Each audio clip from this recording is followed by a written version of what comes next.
has chosen the storyline spread for your general monthly reading, which is a scattershot across the entire sign, telling 3, 4, or even 5 different stories for people going through different scenarios this month. The stories can be about any topic, so the floor is wide open. People say that often multiple stories do and will resonate with them, but the main goal of the storyline spread is to find that one story that is all about you. And that is what we're going to do today.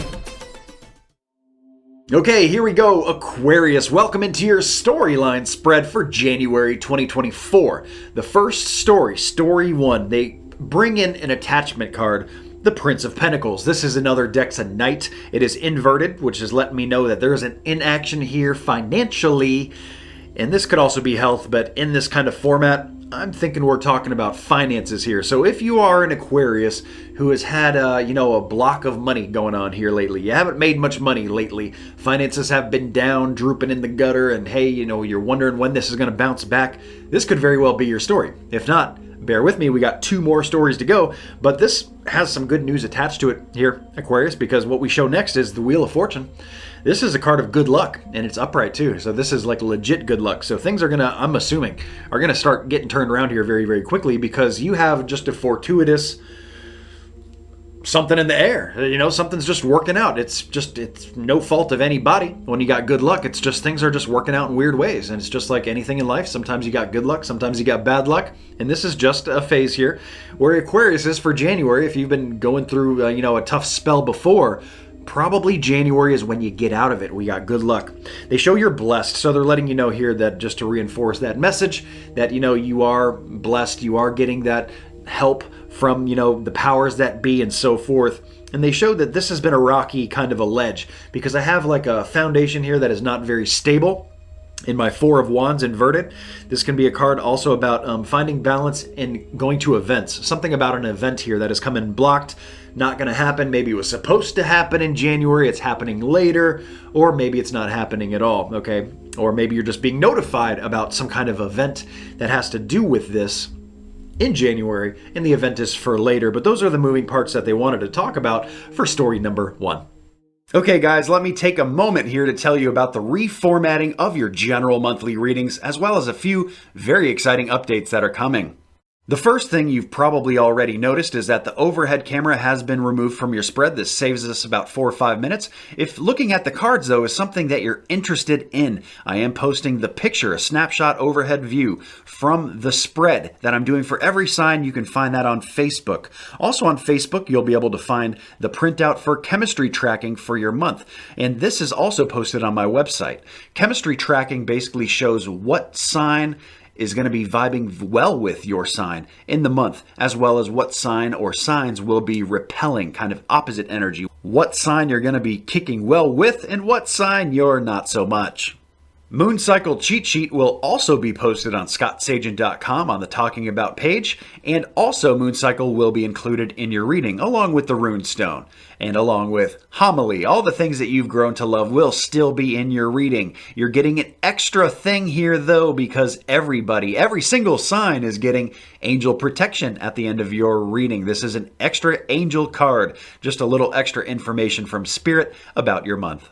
However, all the spreads that I called extra spreads, stuff like telling time, yes or no, chakra scrub, health scrub, stuff like that, animal totems, all that good stuff, those are all extra spreads. Those are going to be moved into what I call urgent readings. Urgent readings are going to be posted the very first week of the month. If Spirit requested one, about half of the signs get these. So that's going to be very important to look out for. Those will be posted everywhere, but of course all the newest updates will be posted on scottsagent.com first. The last thing I want to share with you today is that the quadrants video is coming. January 3rd is the date, and that is the quadrants video for your sign. And this forecasts information for the entire year. It is some of my most popular videos and audio products as well. So quadrants is something you do not want to miss. That'll be everywhere January 3rd. What is a quadrant? Well, quadrant forecast for your entire year broken up into 4 different pieces. And we're going to be talking about things like work, health, love, money, planning and preparation for vacations, relaxation, when the best quadrant is for you guys to get busy and be productive, when is the best quadrant to play it safe, and when is the best quadrant for risks. We're going to be looking at themes for the different quadrants, a whole bunch of information that you guys will be able to obtain from these readings, so do not miss the quadrants dropping January 3rd. And for January only, Quadrants is available as a personal audio product, a personal reading done just for you, looking at the planning and preparation for your year, going through all of the same topics, but just making it that much more accurate for you. It is one of my most popular products, and it is only available in January, so do not wait to book your Quadrants reading. ScottSagent.com. Story number 2, Aquarius. We start off with a very different vibe. They show really kind of organizing, getting things in order, especially with work. This is a big work push, financial as well. Of course, those two are very intertwined. In a storyline spread, they can talk about anything they want. Really, the floor is wide open. That's what they're talking about here. They show somebody looking over your shoulder here. That may be good, may be bad, depending on what you do. If it's for a review, you might be being watched. So it's just letting you know, hey, people are observing, so be good, do good things so you get a good review or whatever, something like that. But they show really that there's an organization going on here. So if that sounds like you, story 2 is probably your story. They show that you have been through a war before here with, I'm assuming, what they're talking about with work, the work financial kind of conundrum. And you can kind of see some similarities with story 1, to be quite honest. But here they show, thankfully, that the war is subsiding. Things are starting to calm down now in January 2024. Thank goodness it is here. So the war is starting to end, the chaos is starting to end, and now things are returning to more of a normal situation. And I feel like a lot of my Aquariuses are going to use this money or this normalcy to work on home type of deals, home projects, repairs for the home, purchases for the home, putting money into the home, whatever version of that it is for you, is what they talk about. Good home environment is coming in very important, and a lot of money is being put into that sector. They show unfinished symphony, so they're also letting you know here that, the job is not done. And that is why in January, you're probably still addressing it. You're still knocking out projects. You're still trying to figure out, has the war and chaos actually ended? I've been afraid to kind of peek my head out. And I want to be sure that it's all over before I start spending the money on other things. I want to make sure I don't have anything else break, for example, something like that. So unfinished symphony shows that, you just have more work to do here. And that's fine, as long as you are doing the work and you're not just like I said, hiding and just, being a coward about things. You gotta step out into the light at some point and get things done here. So that's what they show for unfinished symphony, story 2. And such a good home environment too. Story 3, slurred that up. Story 3, Aquarius. We start with 8 of Cups. In this deck, it's a little bit different than normal decks because here it is about leaving something behind, but here they show a real hesitancy toward doing it. They're really showing that here, Aquarius, you should leave something behind and move on from something, whether it's a person, a bad habit, a situation, a friendship for some people, whatever it is for you. But it's hard to do. It's very hard to do. There's a huge emotional heart attachment to it. Maybe there's sentimental value attached to it, and you're having a hard time about it. It's just like, oh man. You think about it, and you know what you should do, but it's just hard to pull the trigger on that. And what they show is here, I think they're trying to give you just a little bit of incentive to tackle this problem because they show my moon card inverted. This is the way that we want to see the moon card because the moon card is kind of the funky, weird energy. And when it's inverted like this, it shows that we're getting out of that. So I'd rather see you getting out of it than going into it, no doubt. So thankfully, that is starting to clear up. You're going to be seeing things more clearly. That's going to help you with decision making and getting this done. And when you do pull the trigger and leave whatever this is behind you, it gets very good. Because we have the 2 of Swords, which basically shows like you just trying to figure out what's next. And we have higher power. So not only are you just trying to figure out your next move, which you can take as much time as you need to for that, especially as the knowledge starts to clear up. You can't make a good decision unless you have ample evidence, right? You got to be able to see the whole map to figure out where you need to walk on the map or where you need to travel to, that kind of a thing. So when they bring in higher power in your Angel Oracle card, they're basically letting me know that you are, you're the key to this, and your guides and your angel protection and your spirit guides and guardian angels are probably a big draw in this. They're helping you. They're helping you out in a massive way. So we just want to get you to the point where you can actually be like, hey, you know what? I'm going to contemplate what's next between going this way in between going this way.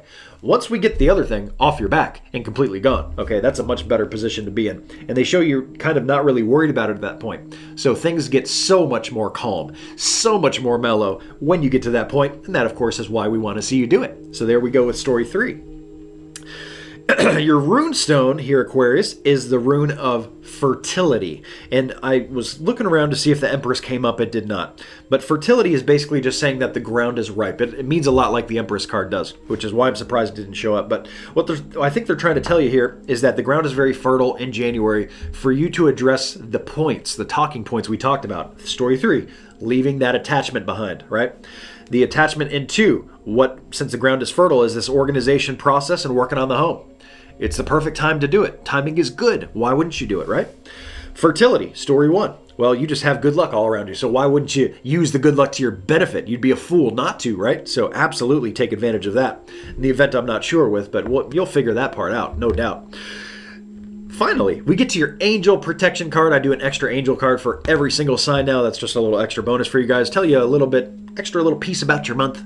Here they gave you go the distance. So they're reminding you that this is not a sprint. This is a marathon. They want you to play the long game. Don't worry about the short-term stuff. If things don't work out right away, keep doing the work. Keep getting there. It's one step at a time. Eventually, you've run a marathon. So they want to make sure you go the distance. They show in the picture a cheetah crossing the finish line. So I think it's kind of a double meaning type of thing. First of all, like, you can be fast. You can get this done fast if you so choose to. The cheetah, right? But you don't have to, because they want you to make sure you go the distance. So don't go so fast that you burn yourself out, right? You don't want to burn yourself out of these changes or what you're trying to leave behind in 3 or whatever it is for you here. So make sure that you're able to pace yourself, especially as it pertains to January. So here is your 3 stories. Now we're going to get into some moon cycles and wrap up with a very special homily. Okay guys, it is moon cycles forecast time. Let's talk about these lunar energies that are all around us anyways, so we can use it to our benefit, implement some positive change into your month. Well, the first thing you need to understand is whether these energies are coming in or going out. Just like the tides, the moon has control of that. In the same way, you can use it too. The first thing that hits chronologically this month is the new moon. You're going to see all the text information on your screen, any rare occurrences, as well as the date. Now, this is a target date for the new moon. It doesn't have to be done on this date, guys. I really like to bracket a few days before and a few days after to get a very powerful week where you can bring new things into your life and really manifest. If it is NEW, it's not there before, brand new, this is the best time to bring it into your life. Something new financially, maybe something new with work, new love, new health. It doesn't matter what it is. If it's new, this is the best time of the month to work on these things. Really help bring it in. Adversely, the full moon, the opposite energy, the energy going out, hits on this date on your screen. And of course, the same rules apply. It doesn't have to be done on this date. We're talking about a week window, a few days on each side of it here. When this energy is very strong going out, and the energy going out is the best time to get things out of your life that don't belong there or that you don't want there. Something that's got control of you or hold of you that you don't want. Maybe something like a bad habit, maybe emotional baggage, a bill that's got to go. That would be something financially, maybe something with health, maybe an eating habit that's got to go. It doesn't matter if it's got to go. The full moon is your best bet to get this change to stick. If any of this has confused you, I've put together a moon cycle cheat sheet. I do it every single month. It is free. It is on the website, guys. You can check it out very easily. It is a little graphic illustration, a tool that you can use so you can kind of see these changes moving in and moving out, so you can align things in your month to it to really get them to stick, implement some great positive changes. Now let's get into your homily.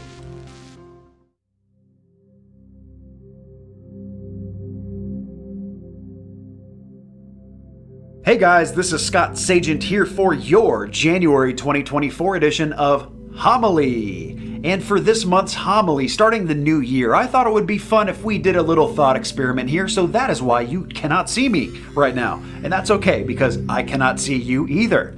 It's actually not necessary. You can hear my voice, and that is all you're going to need in this exercise. It's a little thought experiment called the Ideal You. So go ahead and take this opportunity, since it's going to be a closed eye kind of a meditation. Take this opportunity to find a little couch, a comfortable spot, a recliner, a bed, a sofa, whatever it is for you. Get nice and comfortable where you can shut your eyes for a few minutes. If you're driving, you know what? Probably don't participate. I think that would be a bad idea. Maybe you can come back and check this homily out at a safer time for you. But for everybody else, let's get started with the Ideal You experiment.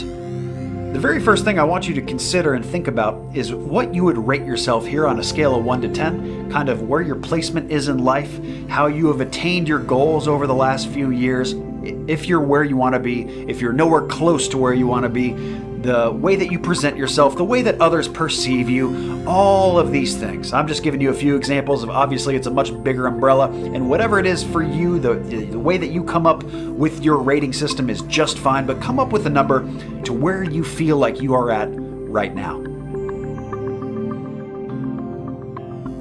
Okay, so remember that number, but also throw it away. We're not going to need it for a while. Right now, we're not going to concern ourselves with future goals. We're really just worrying about the present, right here, right now. What does your ideal you look like right now? How do they dress? How do they carry themselves? How do they act around people? How are they perceived by people? How are they perceived in the workplace? All this kind of thing. You have to visualize it to make it come true. So this is a visual aspect that I would like you to consider right now, and be very, very specific about your visualization. Think very deeply about the details.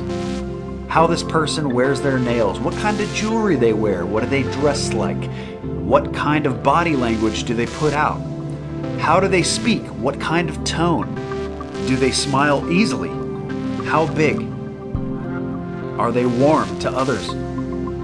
This is your ideal you that I would like you to consider, visualize, and hang on to that visual. Now take this energy signature, this whole idea that you just constructed in your mind and put together and puzzle pieced together. Maybe some of you duct tape and super glued it together. It doesn't matter. Take this energy signature here, and what we're going to do is we're going to expand it. We're going to make it much, much larger. However you viewed it before, we're going to multiply this times like 100, times 1,000, times whatever it is that this sucker is huge. Whether it's a visual of you or a goal or what it is, we're going to make it massive. So think about it getting bigger, bigger, bigger, and much, much bigger than even that. Now maybe some of you have made this so big that you have to zoom out just to be able to see the whole picture anymore, and that's just fine. But now we're going to adjust and tune the contrast. We're going to tune some settings here. So adjust that contrast. We're going to make everything very bright. All those colors are going to get vibrant and very, very sharp. There is going to be no dull colors here at all. Everything is super bright, full of contrast. Once you're done tweaking that, now we're going to tweak the brightness. We're going to make it bright, all the way fully bright as you can go before it hits white. So now these colors are not just bright, but they are almost blinding, and they are so sharp. The final setting that we're going to tweak is frequency. We're going to turn that frequency knob all the way up to high. You cannot hear frequency here, but you almost can, because as you turn it up high, you can see this picture shaking, vibrating. You can feel it very deeply in your bones. This frequency is being turned up high. You are raising the level of your energy signature of what you've created.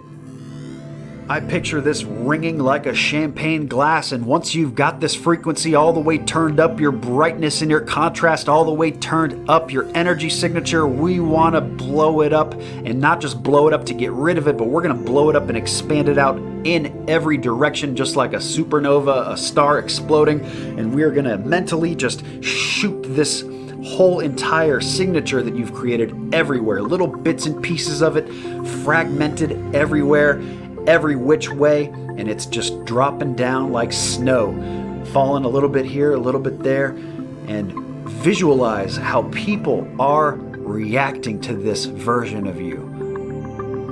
As we wrap up your January homily and conclude our thought experiment, I have two final questions for you.